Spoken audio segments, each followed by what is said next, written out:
ស្វាគមន៍មកកាន់ Imperial Luxury ជាទីកន្លែងដែលប្រណិតភាពការរចនានិងសិល្បៈត្រូវបានរួមបញ្ចូលគ្នាដ៏អស្ចារ្យ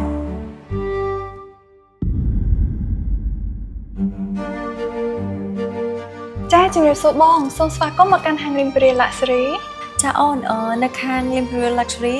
តើមានគ្រឿងសង្ហារឹមអីគេខ្លះអូនអាចជួយណែនាំបងបានអត់អូនចាបងសម្រាប់ហាង Imperial Luxury យើងខ្ញុំមានផ្គង់គ្រឿងសង្ហារឹមនិងចង្កៀងដែលសុទ្ធសឹងតែជាផលិតផលនាំចូលមកពីតំបន់អឺរ៉ុបមានគុណភាពខ្ពស់លំដាប់ស្តង់ដារអន្តរជាតិហើយផលិតផលទាំងអស់គឺមានគុណតម្លៃស្នូលប្រកបដោយឧត្តមភាពដែលលើសពីគ្រឿងតុបតែងធម្មតា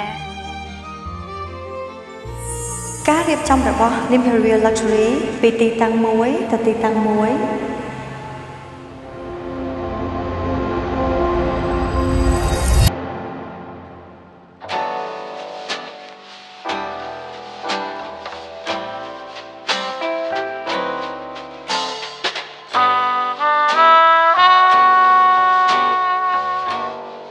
ដោយសារតែការរៀបចំតុបតែងហាងមានសភាពស្រស់ស្អាតបែបនេះហើយទើបពេលដែលបងឈានជើងមកដល់ហាងភ្លាមធ្វើឲ្យបងមានអារម្មណ៍ថាខ្លួនឯងកំពុងស្ថិតនៅទីតាំងមួយនៃតំបន់អឺរ៉ុបដោយពោរពេញទៅដោយគ្រឿងសង្ហារឹមនិងចង្កៀងដ៏ប្រណិតជាច្រើន